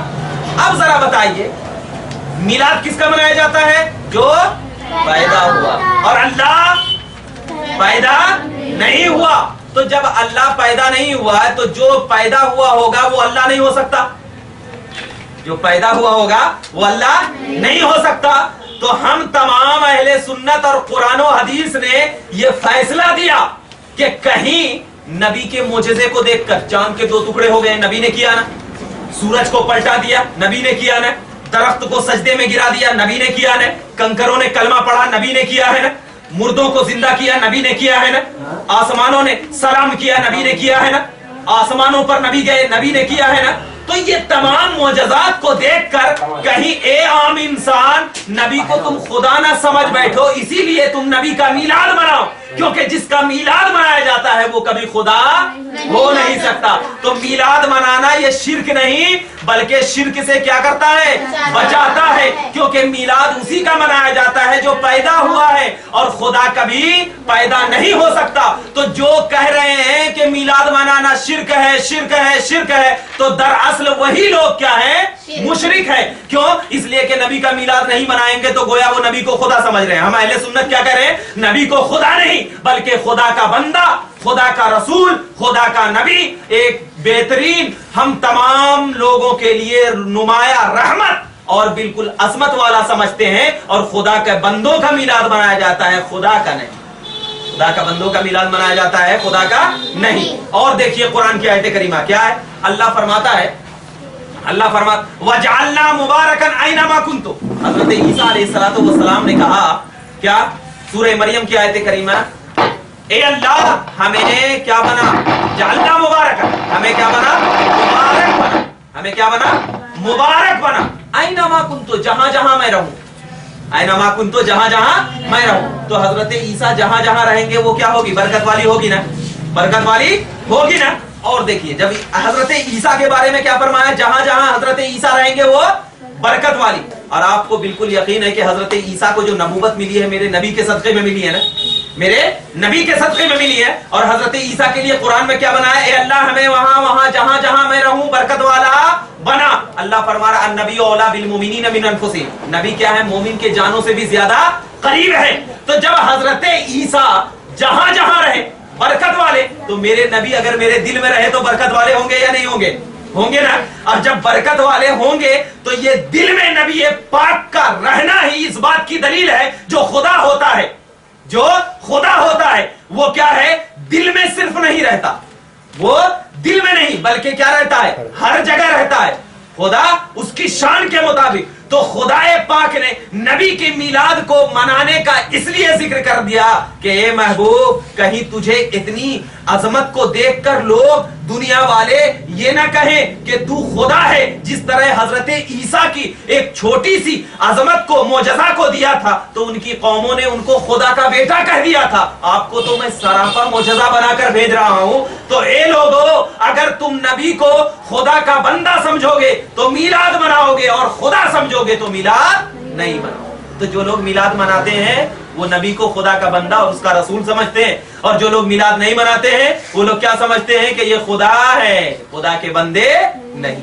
تو بات کیا سمجھ میں آ گئی کہ نبی کا میلاد منانا کیا ہے؟ بالکل درست ہے، قرآن و حدیث کا کیا ہے؟ یہ فیصلہ ہے۔ ایک بار اور میں آپ کو کہہ دیتا ہوں، کیا گلیوں پہ ڈھول باجے تاشے یہ سب کیا ہے؟ ہمارے میلاد میں نہیں ہے، وہ غلط ہے، وہ غلط ہے۔ تو جو لوگ وہ کر رہے ہیں وہ گنہگار ہوں گے، لیکن اس کی وجہ سے میلاد کو ہی حرام کہنا یہ درست نہیں ہے۔ جیسے کہ دیکھیے، کوئی انسان اسلام مومن مسلمان ہے، ہم مومن مسلمان ہیں، ہم اگر شراب پیئیں گے تو ہماری وجہ سے یہ نہیں کہا جائے گا کہ مسلمان ہی کوئی نہیں، اسلام ہی نہیں، بلکہ یہ کہا جائے گا کہ ہم غلط ہیں، یہی تو کہا جائے گا نا۔ تو ویسے ہی اگر کوئی میلاد میں غلط کام کر رہا ہے تو اب اس کو کہا جائے گا کہ وہ غلط ہے، لیکن اس کی وجہ سے میلاد ہی کو غلط کہا جائے یہ بالکل درست نہیں ہے۔ اسی بنیاد پر آپ تمام لوگ میلاد منائیں، مگر میلاد منانے کا طریقہ یہ ہو کہ جس طرح سے علماء، محدثین، فقہاء، صحابہ کرام نے منایا ہے، جس طریقے سے نبی کا ذکر کیا جا رہا ہے اس طریقے سے میلاد منانا کیا ہے؟ بالکل درست ہے۔ اب اگر کوئی شرک اور بدعت کہہ رہا ہے، بلکہ اور یہ کہہ رہا ہے کہ یہ شرک ہے، بدعت ہے، اور صرف ہمارے ہندوستان میں ہی میلاد نہیں منایا جاتا ہے، صرف ہمارے ہندوستان میں نہیں بلکہ پوری دنیا میں میلاد منایا جاتا ہے، شری لنکا لے لو، انڈونیشیا لے لو، کیا ہے عرب کے ممالک، عراق لے لو، بغداد لے لو، یہ تمام لوگ دیکھ لو، وہاں میلاد النبی منایا جا رہا ہے اور بالکل ادب و احترام کے ساتھ منایا جا رہا ہے۔ بعض لوگ انٹرنیٹ پہ کیا کہتے ہیں، جیسے کہ ایک ذاکر نائک نام کر کے ہے انٹرنیٹ پہ، وہ کیا کہتے ہیں کہ میلاد صرف ہندوستانیوں کی ایجاد کردہ ہے۔ میں ان سے پوچھنا چاہتا ہوں کہ صرف جنس پینٹ اور ٹائی لگا کر کے انٹرنیٹ پر بیان دینے کا نام، صرف قرآن اور حدیث کو چیپٹر نمبر کے ساتھ بتانے کا نام اسلام نہیں ہے۔ اسلام اس کو کہتے ہیں کہ اللہ اور اس کے رسول کی یادوں میں بیٹھ کر قرآن کی صحیح تعلیم کرنے کا نام اسلام ہے۔ اسی لیے صرف بول دینے کا نام کہ میلاد النبی صرف ہندوستان میں منایا جا رہا ہے، یہ صرف بول دینا ہے، ثابت کر کے بتائے۔ الحمدللہ ہمارے پاس کچھ پک ہے جو کہ کیا ہم آپ کو بتا سکتے ہیں کہ صرف ہندوستان میں ہی میلاد نہیں بلکہ کیا ہے پورے عالم اسلام میں میلاد منایا جا رہا ہے۔ اور وہ یہ پک یہ ہے کہ دیکھیے، یہ پک ہے جس کو آپ کو بتایا جا رہا ہے کہ اس میں کہاں کہاں میلاد منایا جا رہا ہے۔ اس میں ایک پک یہ ہے میلاد منایا جا رہا ہے، اس میں یہاں پر بھی پک ہے۔ یعنی آپ کو بتانے کا مقصد یہ ہے کہ بہت سارے انٹرنیٹوں پہ یہ پک ہے جس کو بتایا جا رہا ہے کہ میلاد کہاں کہاں منایا جا رہا ہے۔ تو صرف ہندوستان میں نہیں بلکہ پوری دنیا میں میلاد مصطفیٰ منایا جا رہا ہے، اور پوری دنیا میں اللہ کے رسول صلی اللہ علیہ وسلم بخاری شریف کی حدیث پاک میں ارشاد فرماتے ہیں کہ تمام لوگ گمراہ ہو سکتے ہیں، تمام لوگ گمراہ ہو سکتے ہیں، لیکن قسم خدا کی قیامت تک علماء کا اجماع اور علماء کا اکٹھا ہونا کبھی گمراہ نہیں ہوگا، کبھی گمراہ نہیں ہوگا۔ تو یہ اجماع اس بات کی دلیل ہے کہ پوری دنیا میں میلاد النبی کا منانا اس بات کی دلیل ہے کہ یہاں پر علماء کا اجماع ہے، اور نبی نے کہہ دیا ہے کہ دنیا کے تمام لوگ گمراہ ہو سکتے ہیں لیکن علماء کا اجماع کبھی گمراہ نہیں ہوگا۔ تو علماء کا اجماع بھی اس بات کی دلیل دے رہا ہے کہ میلاد النبی، نبی کی عزت و تعظیم میں منانا بالکل درست ہے۔ اسی لیے آپ انٹرنیٹوں پر بیان دے کر کے کیا نبی نے منایا؟ ہاں نبی نے منایا ہے، قرآن نے حکم دیا ہے، حدیث نے حکم دیا ہے، علماء محدثین نے حکم دیا ہے، فقہاء کرام نے حکم دیا ہے۔ تو ان تماموں نے حکم دے کر اس بات کی تعظیم اور تکریم اور مہر لگا دیا کہ میلاد النبی منانا قرآن اور حدیث سے ثابت ہے، اس لیے ہم تمام لوگ میلاد النبی مناتے ہیں۔ تو اب جب میلاد النبی مناتے ہیں تو اس کی عزت کرو، تعظیم کرو، اور اس طریقے سے مناؤ کہ نبی پاک صلی اللہ علیہ وسلم آپ سے راضی ہو جائیں، اللہ آپ سے راضی ہو جائے۔ پروردگار عالم کی بارگاہ میں دعا ہے کہ پروردگار عالم ہم تمام کو میلاد النبی کی صحیح برکت نصیب فرمائے، اور ہم تمام کو اہل سنت پر قائم و دائم رہنے کی توفیق عطا فرمائے۔ وآخر دعوانا الحمدللہ رب العالمین۔ اور یہ جو میلاد مصطفیٰ جس کو میں نے آپ کے سامنے بھی رومن انگلش میں بھی دیا اور یہ میلاد مصطفیٰ ہے. یہ میلاد مصطفیٰ یعنی اس میں یہ بیان فرمایا گیا ہے کہ میلاد منانا قرآن حدیث اور علماء محدثین کی نظر میں بالکل درست ہے. اور اس یہ 16 صفحے کی ہے, بالکل رسالہ کے ٹائپ پہ. آپ لوگ اگر جاتے جاتے کیا ہے یہ خریدتے جائیں, کیونکہ آپ اگر کیا ہے رسالہ کی طریقے پر خریدیں گے تو انشاءاللہ اگر یہ کتاب پڑھ لیں گے تو آپ کو بالکل کیا ہے حوالے کے ساتھ معلوم ہو جائے گا کہ میلاد النبی کا ثبوت کیسا ہے. آپ لوگ کیا ہے اس کی قیمت صرف 10 روپے رکھی گئی ہے, آپ لوگ لیتے جائیں, انشاءاللہ تبارک و تعالی آپ کو بہت فائدہ ہوگا. پروردگار عالم کی بارگاہ میں دعا ہے کہ پروردگار عالم ہم تمام کو صحیح راستے پر چلنے کی توفیق عطا فرمائے اور ایمان کے ساتھ زندہ رہنے اور ایمان پر خاتمہ نصیب فرمائے. آخر دعوانا الحمدللہ رب العالمین. السلام علیکم.